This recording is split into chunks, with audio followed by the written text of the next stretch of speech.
Yan, ito ma'am, sinako namin yung ano ulit, yung mga natira, pero may natira pa rin po.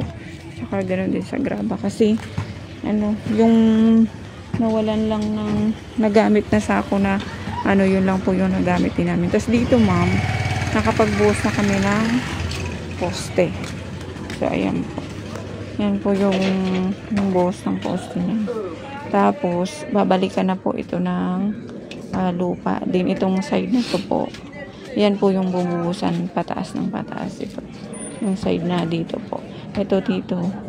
Babalikan na po ng panambak. Bali ito lang po yung anuhan po. Yan. Tie beam at saka buhos. Magta-tie beam pa po yan dito ma'am. Hindi pa lang hukay kasi may mga materialis. Parang ganito po ma'am. Yan. Babalikan na po yung dito. Yan. Yun lang po yung hindi. Kasi nga nakapagbuhos na ng footings. Tapos dito pala ma'am yung support. Nagbawas kami ng hollow blocks. Kasi baka nasita kami sa Miyerkules. Tapos dito, ito po yun ma'am. Yung nag-partial na kami ng tawag nito. Nag-partial na ng sako ng pagtibag ng ano po ng tawag nito CR. Tapos dito po sa likod ma'am, ganun din po, nakapagbuhos na rin po ng footings ng poste. Yan po. Bali, 4 na poste na po. So bukas po, haharangan po yan dyan ng 4 mas. Tapos babalikan na po ng ganito po, panambak. Babalikan na po siya. Tapos yung doon na po, yung lalagyan ulit ng bakal para sa tie beam. Tapos buhusan. Basta po may 4 mas lang po yan dyan na nakaharang na hindi maanuhan yung poste ng lupa. Ganon din po dito. So bali po, simula dito nakakunik po yung tie beam. Pag ganyan po, pag ganito po dito, tie beam po yan. Yan. Paikot po yan. Yan. So yung tie beam po na yan, yan pa rin po yung bubuhusan po uli. Bago po patungan ng hollow blocks. So yan po muna ma'am ang matapos namin ngayon. Buong maghapon. Yan po ma'am yung tie beam. Diba po isang diretso na po yung ano natin, yung ating footings, isang mahaba ng ano. Tapos pagkatapos po buhos ng footings, yan po nag-tie beam pa po kami. Yan po yung makikita yung bakal na yan. Nakakonect din po yan dito sa poste, hanggang dito sa poste. Yan, para sa ito po kasi tapos na mabuhusan. So ito po nakikita yung mga dowels po ito para sa sige mark. Para po ito sa may sa asintada din sa hollow blocks. Ito naman po para magsusubi natin pinaka-poste. Dito po. Yan. Ang natin dito. Kaya naglagay kami ng dalawa. Kasi magpapadala po tayo dyan. Tapos dito po. Yan. Nakapag nabuhusan na rin po. Yung mga tie beam po yan. Tapos after po nyan, yun na po yung mag-ano na po kami. Mag-aasintada dito po sa likod. Nag-layout na sa para sa asintada. Yung working naman dapat ito. Palitada na lang. Yan po. Tapon mo. Yan na po yung mga dahil. Yung mga nakikita nyo po yung nakaangat na yung nabakal. Yan na po yung sa mga asintada. Ito po ma'am yung natapos namin ngayong maghapon. So ayan po inubos namin yung buhangin at graba pagsako. Tapos ito po yung kaninang video po na inanak ko. So bali nagbalik na po ng lupa dito sa gilid. So yung lupa na yan ma'am na umano doon, bukas niya lilinisin. Ay pag nagasintada po, wawalisin naman po yan kasi tuyo na naman na po siya, natatanggal na po yan. Ganyan po ang inaano namin pagka nagbusang poste at saka nagasintada, inaalis po talaga muna lupa. Kasi hindi maiwasan na mahulugan talaga siya. So kagaya po nito yan. So inaano po talaga namin siyang walang ano, kaya may mga harang siya. So yung sa naunang scene ko ma'am na video, bali yun po yung paglatag ng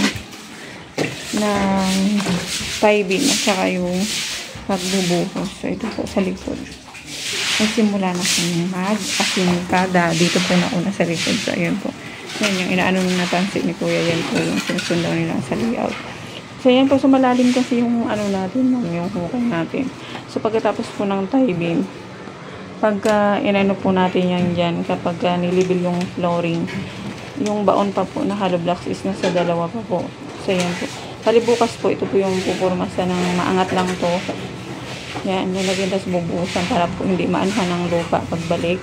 So kagaya po nito yung makikita nyo pong mga purmas na yan. May ano po yan,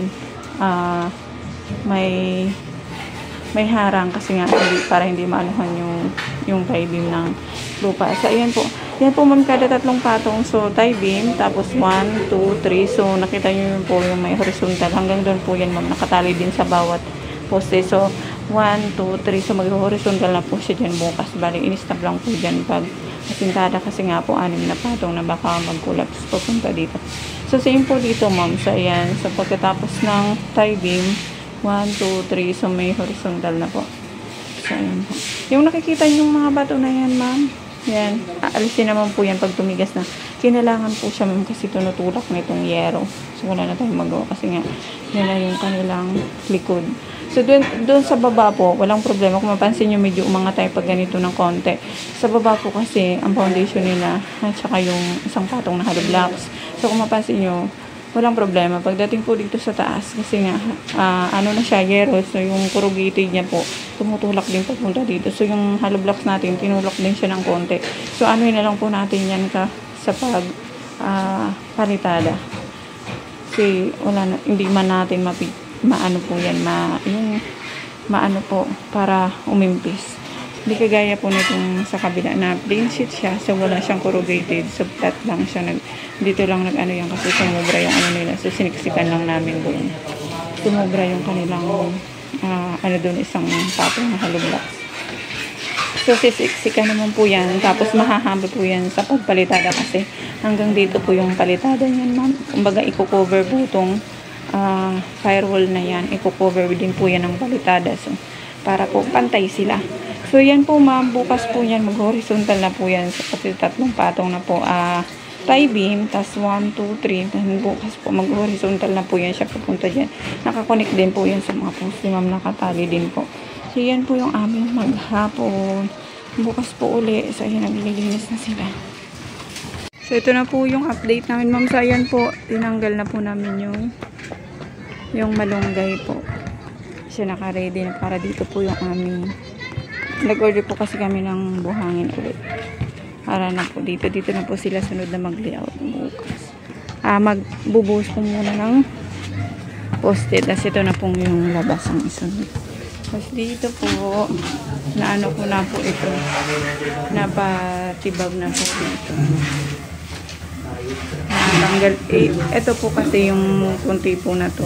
Hindi ko po muna siya pinabuo kasi dyan po yung ano ng para po makapag ano po ng purmas, makapagpako po dito pag nagpurmas po ng poste. Bubuhusan po muna siya tapos po saka po ito tibagin ng dikit po sa poste. So yan po, bali bukas ito na po yung pinakamataas na patong. Ang sumunod po dyan is beam na po. Simula po dito, paikot po yung beam. Yan. Beam na po yan. Bago po purmasan din, yun na po yung sa slab. So bukas po, sigurado po yan, mag-ano po sila bukas. Magpupurmas ng poste at buhos. So 4 po ito ng poste. 1, 2, 3, 4. So yan po yung gagawin nila muna bukas. Tapos nila magbuhos. Yun na po yung sa labas. So, bali ito naman po tatapon natin. So bukas po. Ano tawag nito? Mart, bukas sagad talaga yan Mart ha. Tapos alisin na tong pinto at hamba. Tapos kung ano din yung dito, pag walang gawa. Wala pang gaano. Ayan po ma'am. Nasunod po niyan ma'am pagkatapos ng buhos ng poste. Ay purmas at buhos ng poste. So yung labas na po. Ayan po.